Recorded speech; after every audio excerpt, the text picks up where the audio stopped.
So this might be the last sunny day for a while, so I thought I'd better get a tour done of the plot. Start with the compost situation. I've got 4 bays completely full, and that bay pretty much full of wood chip intermixed with all the waste greens off the plot. And these 2 bays are pretty much ready to use actually. So I'm pretty happy with the compost situation. Water's doing okay, we've had a lot of rain. Got these pretty much full, these about half full, so I should be fine. Taken all of the climbing squash down off this frame here. We've got enough climbing squash now to last us until, well, we've got enough squash harvested now to last us until May, when we should have courgettes again. So down here I've got leeks. They got a bit bashed and knocked over by the squash, but these will be the ones we'll be harvesting next. And we've just finished the early leeks in the kitchen garden, so we should be full clear these by the end of the year. I've got some more leeks down there, we'll see those in a minute. So these are the colettes, and these are these are a bit behind. I'm slightly worried about them, but not totally worried about them. They are continuing to grow. They were very badly infested by whitefly, but that seems to be mostly under control now. They still have whitefly. I mean, I'm not really worried about a little bit of whitefly, but they're not kind of totally infested. You know, if I kind of shake them, I'm not in a cloud of whitefly. Brussels sprouts are doing really great. I just started picking those, but I've got enough basically until early next year. By then I'm hoping that the colettes are ready. So the colettes on Debbie's plot are ready, some of them as well, so that's not too bad. So continuing on, we've got the leeks that we'll be eating in for the rest of winter here. And we've got another leek bed back at home that were the ones we'll be eating for spring. Gooseberries, of course, are all finished. Got to start pruning those. Oh, the wind's getting up a bit. And then here we've got the winter and spring carrots. And then behind me there, that I've just walked past, I've got the carrots for the rest of autumn and early winter. And then I've got the new cold frame that's now over the bed that was my onion bed, that will be my carrot bed next year. And so in here, we've currently got spinach and lettuces and radicchio. And then here, where we've just cleared the beetroot, we've got the beds where the broad beans and the field beans are going to go. And I'll start planting those, well, within the next 2 weeks, really. So yeah, let's kind of move back that way. Right then, so just over there we've got the elephant garlic bed underneath these trees, and the elephant garlic's just starting to come up. And then this bed is a lettuce bed we're currently harvesting from, but some of these lettuces are starting to go to seed, some of them are looking a bit ragged, so I'm going to be clearing this bed within the next week or so and planting my spinach for spring. And I need to harvest a lot of lettuce because we're a little bit short of lettuce, so spinach will do really well under there. I'll be really happy. And then down here I've got salad onions, and these are looking really ragged, but actually they taste amazing. So it doesn't really matter. So they need a little tiny bit of cleanup, but other than that they're really great.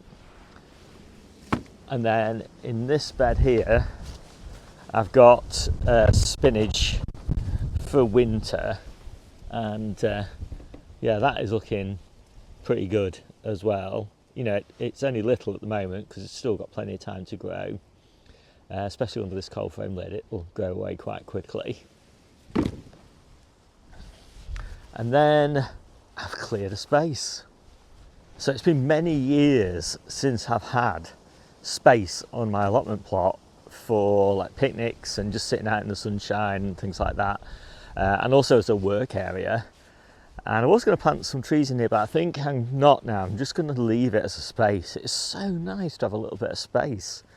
And and it's just like temporary storage space for containers and things like that as well. I just can imagine it being really freeing for me. I'm a big fan of the concept of slack, you know, just having a little bit more money than you need, a little bit more time than you need, more resources than you need, and a bit more space than you need. So having a little bit of spare space, it just makes a big difference. Right, let's get off the philosophy and get back to the veg. These are purple sprouting broccoli, and more purple sprouting broccoli. So plenty of purple sprouting broccoli. These here had caterpillars. A few of them have still got caterpillars. So I'm having to keep an eye on these. They are pesky things at this time of year because I'm not on the allotment plot, you know, that often at the moment. So yeah, they can kind of catch me by surprise, but not quite as prolific as they sometimes are in summer. Right, so let's work our way down here. So this is the asparagus bed, and I've just taken the asparagus out. I do take mine out a little bit earlier than most people, but it never seems to cause a problem. The reason I do it is to take the shade off this bed, which you can see is suffering a little bit from the shade, but it'll probably recover no problem because it is purple sprouting broccoli. It's got a long time to grow. This bed now are overwintering onions. I don't need a lot. I just need enough to get me through sort of the 2-month period, June, July, or sort of late May, June, July, after my main crop onions in store are finished. Yeah, so they're doing okay. They're tough ball. And then I've got these 2 low tunnels. This one has got Asian greens and lettuce in for winter, and this one has got more lettuces for winter.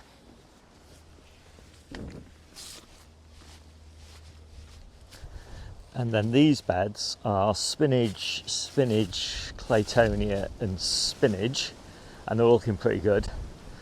And then we'll go have a look down this side of the plot. Mini greenhouse, nothing in there at the moment. Right, so let's have a quick look down here. So we've got the strawberries, which are still harvesting, which is really nice. We've got one of the main beds of salad onions, lots more salad onions back home in the kitchen garden. We've got some ochre down there, more water storage there. Taken down all of the climbing squash here, and again they're in store. In this bed here, we've got all of the lettuce that we're currently harvesting, and we will be harvesting until that lettuce in the polytunnel is ready. So that's looking really nice. I'm very happy with that.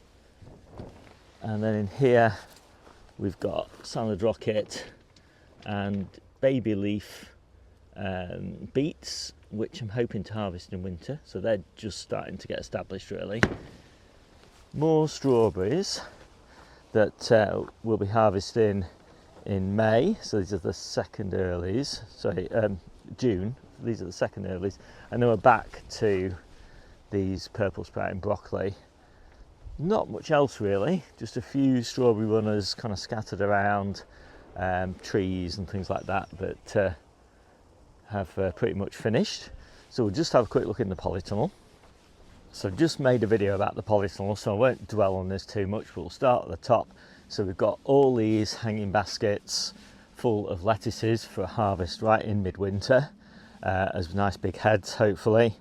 Then next level down I've got some more hanging baskets with lettuces in them to go home. I've got my little seedling bench. It's all mostly overwintered brassicas for an abundant sort of spring harvest, and some spinach for spring as well. Celery for harvest in winter, and then main lettuce beds and Asian green beds and claytonia and all of that sort of thing. Yeah, it's all looking pretty good. Very important, nice place to sit when it's sunny like this, and also when it's foul outside. And yeah, so that's pretty much it. My name's Steve, this is the Seaside Kitchen Garden and Allotment channel, and I'll see you soon.